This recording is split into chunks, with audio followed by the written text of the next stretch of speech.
Hi hello friends, எல்லோரும் எப்படி இருக்கீங்க? நல்லமா சொக்கமாக இருக்கீங்களா? ஸோ நான் வந்து இன்றைக்கி வீடியோவில் என்ன பண்ண போகிறேன்னு பார்த்தீங்கன்னாக்கா mutton chicken potato cheese cutlet தாங்க பண்ண போகிறேன். இது கண்டிப்பாக செம்மையாக இருக்கும் போது நீங்கள் வீட்டில் ட்ரை பண்ணி பாருங்கள். ஸோ நான் வந்து ஃபஸ்ட்டு கடாயில் பார்த்தீங்கன்னாக்கா 2 டேபிள் ஸ்பூன் எண்ணெய் ஊற்றிக்கினேன். அப்புறம் மீடியம் சைஸ் வெங்காயம் வந்து 2 வெங்காயம் சின்னதாக வெட்டி எடுத்துக்கலாங்க. அது வந்து நம்ம எண்ணெயில் போட்டுட்டு லைட்டாக ப்ரௌன் ஆகிற அளவுக்கு நம்ம கொஞ்சம் வறுத்து எடுத்துக்கலாம். ஃப்ரை பண்ணிக்கலாம். அது ஃப்ரை பண்ணிவிட்டு அதுக்கப்புறம் பார்த்திங்கன்னா நம்ம மட்டன் கைமா பண்ணி இருந்துச்சு இல்லைங்களா, அதை வந்து நம்ம இதில் ஆட் பண்ணிக்கலாம். மட்டனை போட்டுட்டு ஒரு நல்லா கொஞ்சம் லைட்டாக தண்ணி விடும். அந்த அப்போயே கொஞ்சம் நல்லா அப்படியே ஃப்ரை பண்ணிக்கிட்டே இருங்க, அந்த தண்ணி சுருண்டுற வரைக்கும். அது முடிச்சதுக்கு அப்புறமா நான் பார்த்திங்கனாக்கா மசாலா எடுத்துக்கினேன். 1 டீஸ்பூன் வந்து சில்லி பவுடர், 1/2 டீஸ்பூன் தனியா powder, 1/2 teaspoon jeera powder, 1/4 teaspoon வந்து கரம் மசாலா, 1/4 டீஸ்பூன் வந்து மஞ்சள் தூள். ஸோ இது போட்டுட்டு நல்லா மிக்ஸ் பண்ணி விட்டுக்கோங்க. பார்த்திங்கனாக்கா நான் வந்து மட்டன் சிக்கனெல்லாம் கொஞ்சம் கம்மி குவான்டிட்டிங்கிறதுனால தான் நான் வந்து கம்மியாக மசாலா எடுத்திருக்கேன். நீங்கள் அதிகமாக பண்ணும்போது மசாலா இன்னும் கொஞ்சம் கூட ஆட் பண்ணிக்கோங்க. ஸோ உப்பு போட்டுட்டு நான் வந்து நல்லா மிக்ஸ் பண்ணி எடுத்துக்கணுங்க. பாருங்கள் இந்த அளவுக்கு. அப்புறம் இந்த ஸ்டேஜில் பார்த்திங்கன்னா ஜிஞ்சர் கார்லிக் பேஸ்ட் போட்டுக்கோங்க, 1/4 டீஸ்பூன். அப்புறம் நான் பார்த்திங்கன்னா சிக்கன் போன்லெஸ் பீஸ் எடுத்திருக்கேன். அது வந்து நான் மிக்சியில் போட்டு எடுத்துக்க போகிறேன் நான். அப்புறம் ப்ரெட் தூள் வந்து பண்ணி எடுத்துக்கலாம். ஸோ நான் வந்து ப்ரெட்டு வந்து நல்லா பவுட்ரு பண்ணி எடுத்துக்கினேன்.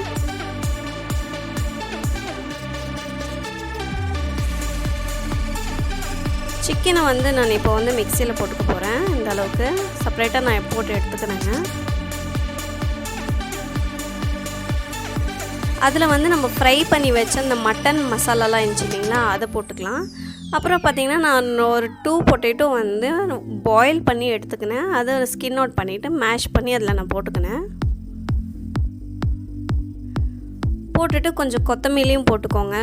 உங்கள்கிட்ட புதினா இருந்துச்சுன்னா ஒரு 5-6 துண்டு போடுங்க போதும். ரொம்ப ஜாஸ்தி போட்டுறாதீங்க, ஃப்ளேவரு வேறு மாதிரி ஆகிடும். அப்புறம் நான் வந்து நல்லா மிக்ஸ் பண்ணி எடுத்துக்கினேன். சீஸ் பார்த்திங்கனாக்கா நான் வந்து க்யூப் டைப்பில் வந்து கட் பண்ணி வச்சுருக்கேன். அப்புறம் அதுக்கு கட்லெட் பண்ணுறதுக்கு ஒரு 2 டேபிள் ஸ்பூன் மைதா மாவு எடுத்திருக்கேன். அது கூட பார்த்திங்கன்னா கொஞ்சம் சால்ட்டும் பெப்பர் பவுடர் போட்டு தண்ணி போட்டு நல்லா மிக்ஸ் பண்ணி எடுத்துக்கிறேங்க. கட்லெட்டுக்கு பார்த்திங்கன்னா ஒரு சின்ன உருண்டை அளவுக்கு நல்லா எடுத்துகிட்டு நல்லா இந்த அளவுக்கு வந்து நல்லா இப்படி பண்ணி எடுத்துக்கோங்க. இதுக்கு நடுவில் தாங்க நம்ம வந்து சீஸ் வைக்க போகிறோம். இதுக்கு நடுவில் சீஸ் வச்சுட்டு நல்லா க்ளீனாக கவர் பண்ணிவிடுங்க. நீங்கள் கொஞ்சம் முன்ன பின்ன கவர் பண்ணாமல் விட்டுட்டிங்க அப்படின்னாக்கா அது என்ன ஆகிடும்னா நம்ம எண்ணெயில் போட்டு பொரிக்கும் போது சீஸ் எல்லாம் வந்து வெளியே வந்துடும். ஸோ மேக்ஸிமம் முடிஞ்ச அளவுக்கு நல்லா க்ளீனாக அது வந்து பேக்கேஜ் ஆயிருக்கான்னு சொல்லி பார்த்துக்கோங்க. ஸோ இந்த சைட் பார்த்திங்கன்னா நான் வந்து எண்ணெய் வச்சுருக்கேன். எண்ணெயும் சூடாகிடுச்சு. ஸோ நான் வந்து ஃபுல்லாக ரெடி பண்ணி வச்சுட்டேன். இது ஒன்று வந்து ஃபஸ்ட்டு வந்து மைதா மாவில் நான் மிக்ஸ் பண்ணி வச்சுருக்கேன் பாருங்க. நான் வந்து மைதா மாவில் வந்துட்டு ஃபஸ்ட்டு டிப் பண்ணி எடுத்துக்கிறேன். அதுக்கப்புறம் வந்து ப்ரெட் ஸ்க்ரம்பில் வந்து போட்டு டிப் பண்ணி எடுத்துக்கலாம். இது பண்ணிவிட்டு நீங்கள் வந்து எண்ணெயில் உடனே எடுத்து போட்டுடுங்க. பாருங்கள் இப்படி நல்லா க்ளீனாக கவரை போட்டோம். எண்ணெய் பார்த்திங்கன்னா இந்த சூடு ஆயிடுச்சு. ஸோ நான் இப்போவே போட ஆரம்பிச்சிடுறேன். ஸோ இதே மாதிரி தாங்க எல்லாமே போட்டு பண்ணி எடுத்துக்கோங்க. இது கண்டிப்பாக நீங்கள் வீட்டில் வந்து ட்ரை பண்ணி பாருங்கள். இது செம்ம டேஸ்டியாக இருக்கும்.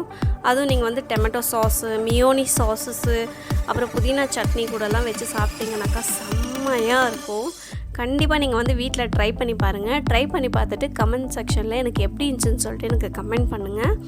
ஸோ பார்த்திங்கன்னா வந்து மட்டன் சிக்கன் வாவ் செம்மையாக இருக்குங்க. வாவ், அந்த சீஸ் பார்த்திங்களா எப்படி அந்த அளவுக்கு நல்லா அழகாக மெல்ட்டாக இருக்குது. பார்க்கும்போதே வாய் வருது. ஸோ கண்டிப்பாக நீங்களும் வீட்டில் ட்ரை பண்ணிங்க பாருங்கள். இதே மாதிரி எனக்கு பார்த்தோன்னே வாய் ஊறிடுச்சு. ஸோ நான் போகிறேன் சாப்பிட்றதுக்கு.